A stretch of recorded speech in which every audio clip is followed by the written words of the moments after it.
किसी के बाप का हर जोर जुल्म की टक्कर पर संघर्ष हमारा नारा है, हर जोर जुल्म की टक्कर पर संघर्ष हमारा नारा है। इंकलाब जिंदाबाद, इंकलाब जिंदाबाद, वंदे मातरम, वंदे मातरम। क्या नाम भाई साहब आपका? मेरा नाम चंद्रशेखर है।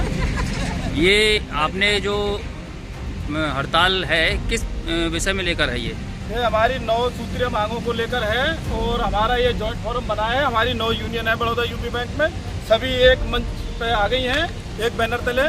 और इसमें हमारी सबसे मुख्य मांग है कि नई भर्ती लागू करने के लिए, और हमारा जो बीसीजी का इन्होंने एक भूषण कंपनी से वो किया है, भूषण कंसल्टेंट कंपनी से ग्रुप जो टाई अप, उसको वापस करने के लिए जो 268 हमारी ब्रांचें बंद करने के लिए उन्होंने लेटर दिया है, जो एक निकाला है, क्या कहते हैं, सर्कुलर, तो उसको रद्द करने के लिए, और हमारी एक भी ब्रांच बंद नहीं होनी चाहिए। इसके लिए हम ये सब हड़ताल कर रहे हैं, प्रमोशन की प्रक्रिया बहाल करने के लिए, क्या कि हमारे पास अभी 23 और 24 की वैकेंसी अभी नहीं निकाली इन्होंने, और 6 महीने हो गए। हमारी 1 अप्रैल को वैकेंसी वो निकली थी प्रमोशन की, अभी तक उन पर पूरा मतलब इंटरव्यू करके प्रोसेस फाइनल नहीं हुआ है, तो अगले वाली वैकेंसी इनको देने का चांस नहीं, इसलिए जानबूझकर लेट कर रहे हैं उनको। और हमारी आज एक दिन की हड़ताल है और 100% सफल हुई है, जिसमें हमारी बरेली की 81 ब्रांचें बंद हुई हैं। आरओ में भी हमने तालाबंदी सुबह 8 बजे करके आगे कर दी थी, तो आरओ भी हमारा बंद है। और अगर इन्होंने हमारी इन मांगों को नहीं माना तो हम अनिश्चितकालीन हड़ताल पर जाएंगे इसी अक्टूबर के महीने में। ये हमारी सेंट्रल कमेटी जो जॉइंट फोरम की बनी है वो डिसीजन लेगी, और इनको हम बताएंगे कि हमारी ताकत क्या है, क्योंकि हमारे यहाँ स्टाफ अभी हमारे बरेली में 27 ब्रांचों पे सिंगल मैन ब्रांच है, जहाँ फोरा कॉन्सेप्ट के लिए सर्वे के लिए दूसरी ब्रांच से अधिकारी जाता है। अब वो एक आदमी 2 जगह सर्वे कर रहा है, और वो अपनी ब्रांच का भी काम देखता है। तो इतनी समस्याएं आ रही हैं कि हम कस्टमर की प्रॉपर तरीके से बात नहीं सुन पा रहे हैं, उसके लिए समय नहीं दे पा रहे हैं, जिसमें हमारे ग्रामीण लोगों के, किसानों को जो भी हैं, उनको हम एक बैंकिंग सुविधा जो होती है वो प्रॉपर रूप से नहीं दे पा रहे हैं, उसमें हम असमर्थ हैं। रोज हम नई समस्याओं को फेस करते हैं, इसमें मैनेजमेंट को कोई मतलब नहीं होता है, बस काम करो। वो तो शाम को एक सर्कुलर डाल देंगे, 4 बजे डालते थे सर्कुलर के ये काम करके देना है, अब ऐसे काम थोड़ी ना हो जाएगा।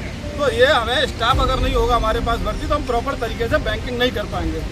और हमारा किसान भी परेशान है, गरीब लोग भी, गांव के जो है, हम 0 बैलेंस के खाते की बैंकिंग करते हैं, जो गांव के गरीब लोग हैं उनको हम बैंकिंग देते हैं, अनपढ़ लोगों के लिए हम वो नहीं दे पा रहे हैं उन लोगों के लिए। मैनेजमेंट का अपना डिसीजन होता है कि ये करना है वो करना है। अरे तुम लोग टाई अप कर ले, तो बैंक का पैसा कमा के हम लोग यहाँ पे मेहनत करते हैं धरतल लेवल पे, एक भूमि जमीनी लेवल पे, और तुम लोग एक टॉप डिसीजन में एसी में बैठ के डिसीजन ले लेते हो। ये डिसीजन हमारा रहेगा, क्योंकि बैंक हमारा है, हमें इसे बचाना है, और ये भारत सरकार का उपक्रम चला हुआ है, जिसको हम डूबने नहीं देंगे किसी तरीके से। हम किसी का गुलाम नहीं बनने देंगे अपनी बैंक के। एक दूसरा एक थर्ड पार्टी आएगी और वो हम पे आके आश्वासन करेगी, इसके लिए हम वचनबद्ध हैं। हम चाहे किसी भी संघर्ष तक हमें जाना पड़ेगा, हम संघर्ष करेंगे, उसमें पीछे हटेंगे ही नहीं बिल्कुल, ठीक है ना। इसी के साथ मैं अपने शब्दों को विराम देता हूँ, और हमारे बाकी साथी इसमें बोलेंगे।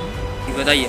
इस धरना, इस प्रदर्शन, इस हड़ताल और इस भाषण और इस नारे की वजह से अगर किसी भी सर्विंग साथी का हमारे अहित होता है, या उसके खिलाफ कोई भी कार्रवाई अनुचित रूप से की जाती है, तो हमारा हर जिले का रिटायरीज का संगठन, रिटायर्ड बैंक ऑफिसर्स का संगठन, हर संगठन इसके लिए लग जाएगा प्राण से, और उसका खामियाजा प्रबंधन को भुगतना पड़ेगा। इसलिए ये सोच करके किसी के विरुद्ध कोई एक्शन न लिया जाए, बिला वजह किसी को प्रताड़ित न किया जाए, किसी साथी को।